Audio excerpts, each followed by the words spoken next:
seja muito bem-vindo ao programa Viva Saúde. Que bom, mais uma vez, estarmos juntos conversando sobre a sua saúde, a saúde da sua família, das pessoas que você ama. Hoje nós vamos tratar de um assunto extremamente importante, a saúde do homem. Olha só, conversamos tantas vezes aqui sobre a saúde das crianças, a saúde da mulher, e nem tantas sobre a saúde do homem, não é mesmo? Talvez isso sirva até de reflexão para a gente, para o nosso comportamento social, porque isso se reflete um pouco do nosso comportamento social, um pouco do comportamento social dos homens, porque realmente eles buscam menos cuidar da saúde, eles buscam um pouco menos em relação às mulheres, o cuidado com a saúde. Por isso que existe também a campanha Novembro Azul, que volta aí essa atenção especial para a saúde masculina, para o problema do câncer de próstata e a saúde masculina como um todo. Por isso que nós vamos conversar hoje com o Dr. Fábio Martinez, que está aqui conosco, urologista, que vai nos contar um pouco dessa realidade que estamos inseridos, que os homens da nossa sociedade estão inseridos, e a gente vai tentar compreender um pouco melhor sobre isso. Doutor Fábio, muito obrigada pela sua participação, seja bem-vindo. Olá, muito obrigado pelo convite, estamos à disposição aí para responder os questionamentos. Doutor Fábio, vamos começar direto falando então sobre câncer de próstata, já que no Novembro Azul existe esse apelo forte, né, para o câncer de próstata. A gente sabe que cada vez mais se amplia para a saúde do homem como um todo, que é importante a gente começar, ou que a gente, né, direcionar a nossa atenção para isso. Mas em relação ao câncer de próstata, os números eles são bem significativos. A gente tem como segundo câncer, né, que mais acomete a população masculina, responsável aí por uma fatia de 29%, né, segundo o INCA. Então, é bastante expressivo. Requer um cuidado realmente bem especial por parte dos homens para esse tipo de câncer, não é isso? Com certeza, Mina. O Novembro Azul é um mês dedicado à saúde do homem e como um todo, né? Todas as doenças. E como o câncer de próstata é um dos mais prevalentes no homem, por isso que a gente enfoca mais essa doença. E os números do câncer de próstata são muito importantes, né? Um a cada 6 homens vai ter a doença, né? A cada 6 minutos, um homem é diagnosticado com câncer de próstata no mundo. Tem uma previsão de 68 mil casos diagnosticados por ano no Brasil, com aproximadamente 15 mil mortes, né? Então, os números impressionam, são importantes e é uma doença altamente curável, né? Quando diagnosticada no início. Então, daí a importância da gente se ater a essa patologia.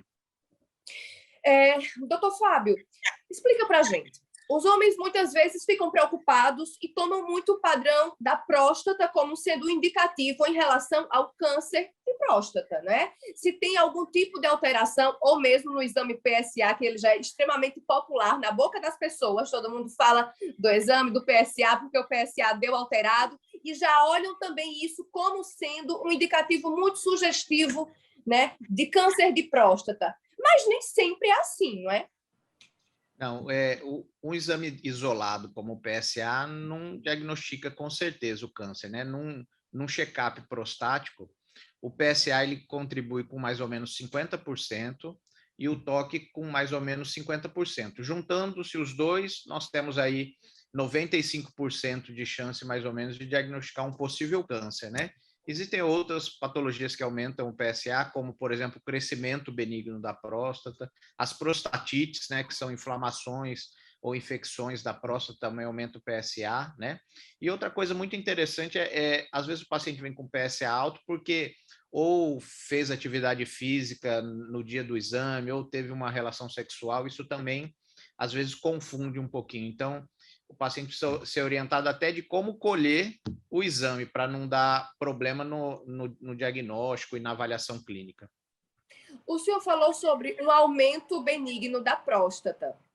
Os homens, quando estão diante, por exemplo, de um aumento benigno da próstata, eles já ficam muito assustados. E vem muito o estigma de, se está crescendo, pode virar um câncer. E aí, o crescimento benigno da próstata pode se tornar um crescimento maligno? Essa é uma pergunta interessante e realmente gera dúvida no paciente.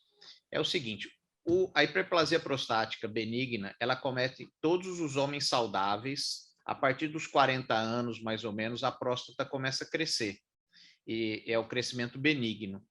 E o câncer de próstata é uma outra patologia que acomete o mesmo órgão, né? Então, no check-up, nós vamos avaliar o crescimento, se esse crescimento causa alguma repercussão na micção do paciente, salientando que mais ou menos 15% dos homens vão ter alguma repercussão na micção pelo crescimento benigno.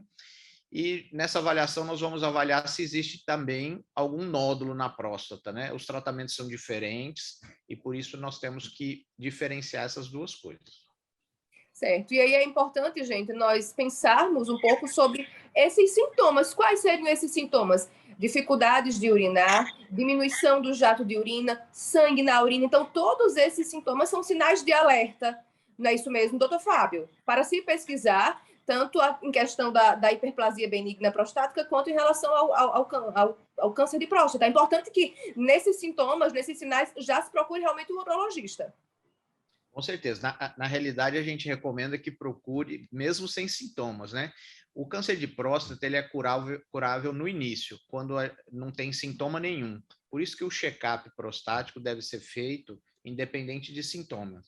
Homens acima de 50 anos devem realizar seu check-up prostático, e se ele tiver acima de 45 anos, mas com antecedentes familiares do câncer, ele deve começar um pouquinho antes, porque aumenta a chance dele ter a doença.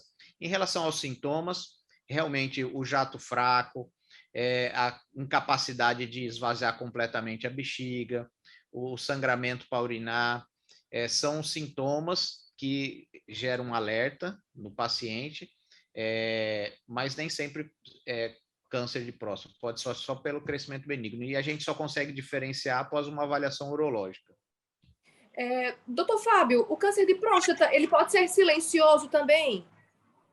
Isso, ele começa silencioso, e aí é o momento que a gente gostaria de diagnosticar todos os pacientes, né? No momento silencioso, onde nós podemos oferecer um tratamento curativo, um câncer inicial, nós temos aí 90% de chance de cura, e é quando a gente quer diagnosticar todos os pacientes. Mas, infelizmente, nós recebemos pacientes com sintomas urinários, dores ósseas, perda de peso, que são pacientes que já vêm em um estágio avançado da doença, e aí nós oferecemos um tratamento. Hoje em dia ocorreu uma evolução nas drogas de tratamento nessa fase, nós podemos oferecer um aumento da sobrevida desses pacientes, mas infelizmente não é quando a gente gostaria de diagnosticar, gostaríamos de diagnosticar todo mundo na fase inicial.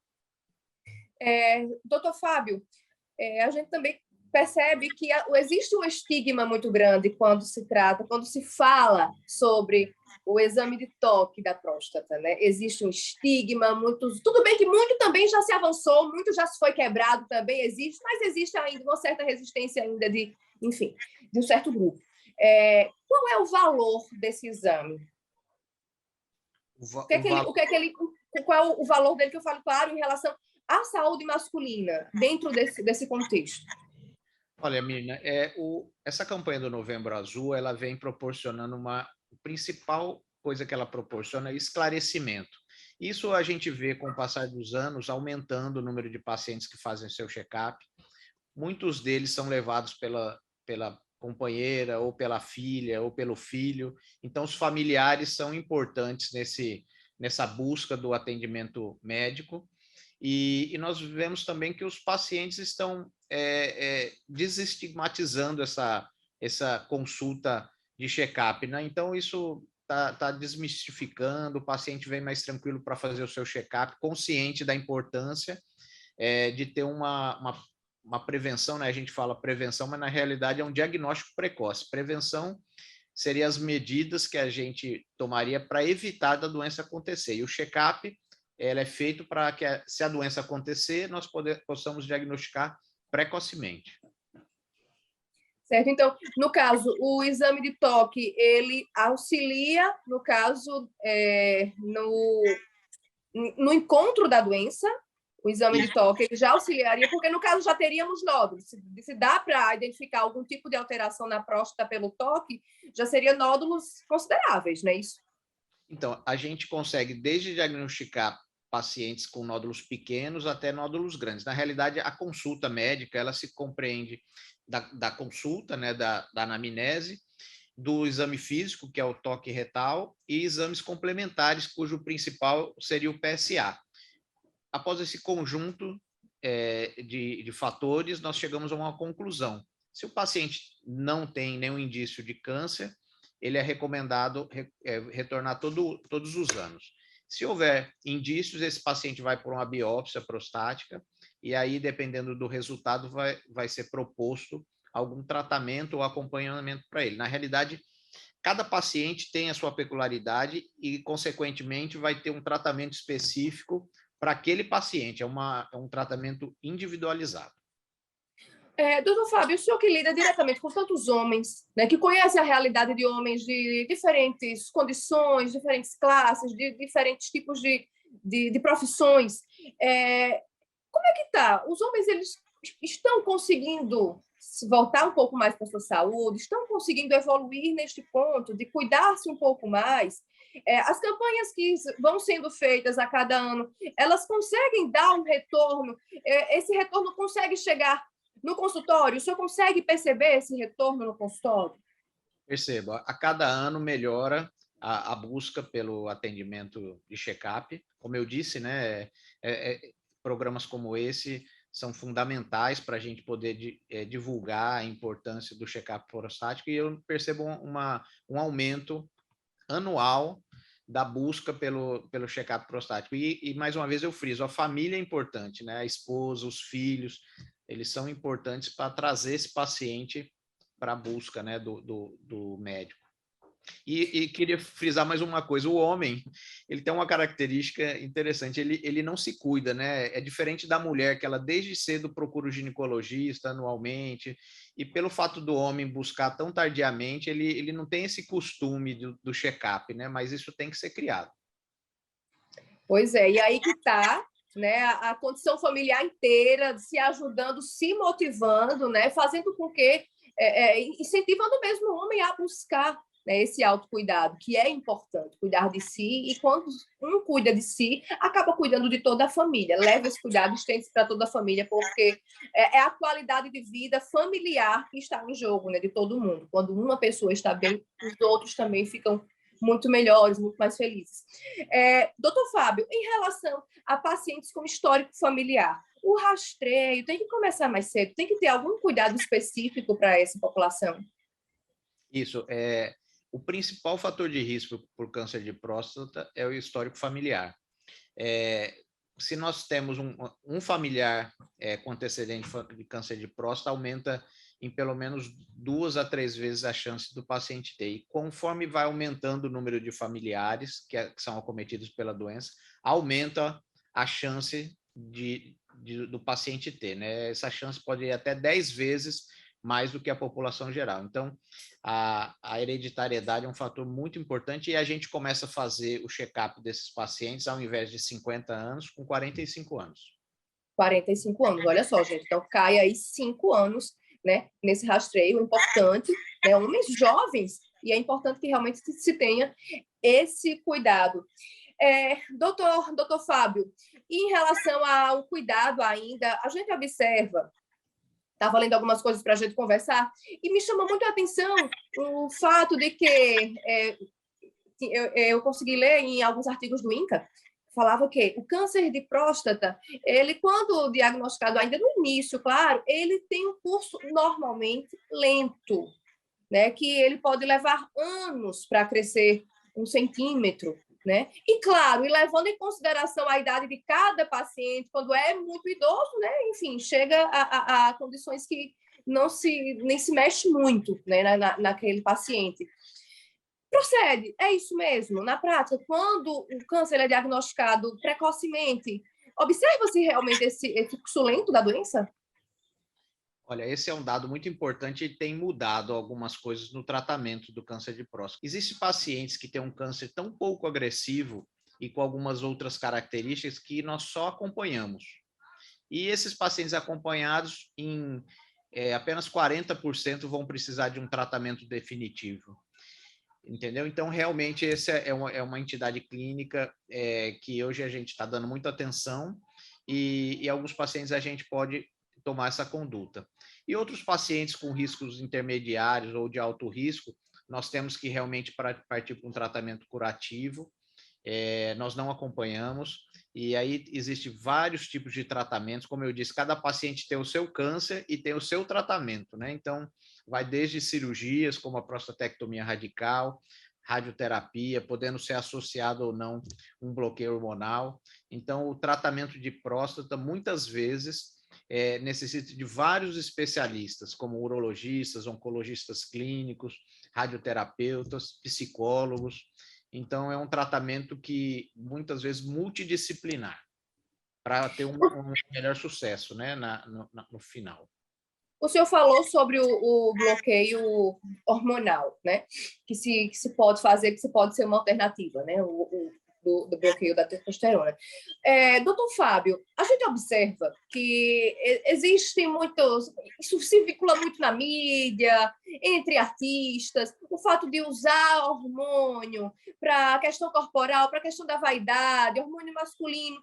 Quando a gente fala em fazer isso, usar hormônio masculino, aumentar, então, de maneira sintética, o seu nível hormonal, isso pode auxiliar ao aparecimento do câncer de próstata?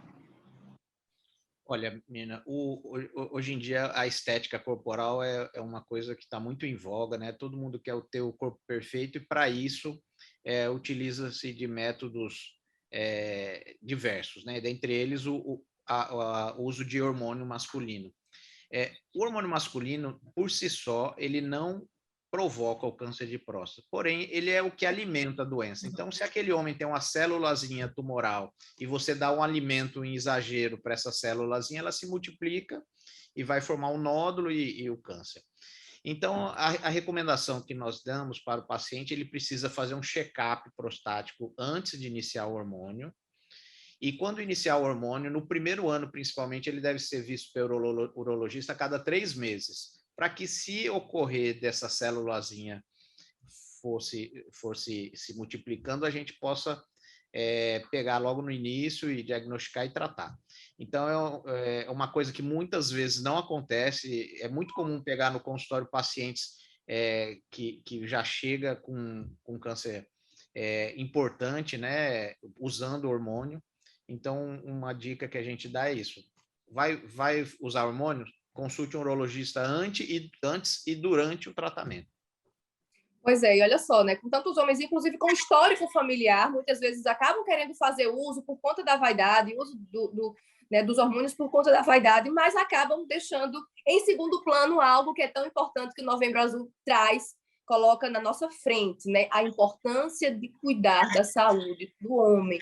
Gente, não é só a estética. A estética é bacana, aumenta a autoestima? Claro que é, claro que é. Mas por trás de qualquer estética tem que haver a saúde, né? A saúde nunca pode ficar, né, em segundo plano em relação à estética, né? A saúde tem que estar em primeiro lugar. Não é isso, doutor Fábio? Isso aí é inquestionável, né? Exatamente. A saúde é o bem-estar físico, né, mental e espiritual, né? Isso deve ser visto como um todo. Não adianta ter uma estética boa e a cabeça não tá legal. Então, realmente é um todo que deve ser visto na saúde. Doutor Fábio, só para fechar, então, o nosso bloco, nossa conversa, a gente poderia conversar bastante ainda sobre esse assunto. É verdade. Estando diante de um diagnóstico de câncer, só o nome já assusta, né? Seja qual for o câncer, por mais simples que seja, mas assusta. É uma questão psicológica, enfim, assusta o desconhecimento, o que a gente ouve sobre a doença, sobre as doenças, sobre o câncer como um todo. Qual a importância do papel do apoio familiar dentro dessa conjuntura? Muitas vezes o homem, quando ele se vê com diagnóstico de câncer de próstata, isso vai bater, inclusive, diretamente na masculinidade dele. Ele vai achar que vai afetar a masculinidade dele, a questão da impotência, de performance. Então, em relação a tudo isso, um ambiente familiar de apoio sólido, que lhe dê essa segurança, pode fazer a diferença num momento como esse. Com certeza, o apoio familiar é fundamental para o sucesso do tratamento. O homem ele é muito forte, né? Mas num momento de doença ele se torna frágil e muitas vezes muito mais frágil do que as mulheres, né? Então ele precisa do apoio familiar. Existem trabalhos até que dizem que um apoio familiar, um bom relacionamento na família, um apoio no tratamento melhora até a imunidade, e com isso melhora a resposta ao tratamento, né? Outra coisa, o apoio familiar faz com que ele faça o tratamento direitinho, né? Não falte nas consultas. Se for a radioterapia, às vezes são muitas aplicações, ele faça de uma forma correta aquele tratamento. Se for cirurgia, que ele se informe dos efeitos da cirurgia, porque realmente existe uma possibilidade de afetar a sua sexualidade. Então, é como eu lhe disse, o câncer de próstata ele é um tratamento complexo, é um tratamento multidisciplinar, vai envolver vários profissionais e também muitos detalhes que devem ser conhecidos antes de iniciar, para que quando aconteça alguma intercorrência, ele esteja ciente de que aquilo era esperado, era uma coisa previsível, né? E tudo tem tratamento. Hoje em dia, o tratamento do câncer de próstata evoluiu muito, tanto os meios diagnósticos como de tratamento. Então, eu acho que na urologia, o câncer de próstata foi a principal doença que evoluiu mais, né, nesses últimos tempos, tanto em diagnóstico como tratamento, como em drogas. Então, o diagnóstico do câncer não é um diagnóstico definitivo. Muitos pacientes têm hoje como uma doença crônica, outros não precisam nem tratar, só acompanhar, né, como a gente conversou antes. Então, não é um tratamento, uma sentença, é assim um chamamento para que ele se cuide. Pois é, gente, olha, o recado foi dado. O recado do Dr. Fábio foi claro. Não há por que ter medo de buscar, não. Tem que procurar, a gente tem que sim estar atento, estar alerta, porque quanto mais cedo se achar, muito mais possibilidades se abrem, né? E as chances de um prognóstico excelente são muito maiores. O Dr. Fábio tem aí certamente muitas histórias boas para contar, positivas, com desfechos bons em relação a isso. Então, fica aí o alerta para os homens e também para as mulheres, para as filhas, para os filhos. Levem seus pais, incentivem, né? Mães, levem seus filhos, incentivem também os seus filhos quando já chegam à idade. Então, é importante que a gente tenha, assim, esse cuidado, nós como um todo, como um ajudando o outro, a gente consegue, sim, melhorar a saúde masculina. A saúde masculina não é problema só do homem, viu? A saúde masculina é um problema de todos nós. Assim como a saúde da mulher também não é só da mulher, só saúde da mulher. É de quem está ao redor dela também. Doutor Fábio, muito obrigada pela sua entrevista, pela sua conversa. Foi super didático. Eu acredito que todo mundo gostou, assim como eu. Eu que agradeço a oportunidade, viu? Espero que nós tenhamos sensibilizados muitos homens a se cuidar, né? Muito obrigado pelo espaço.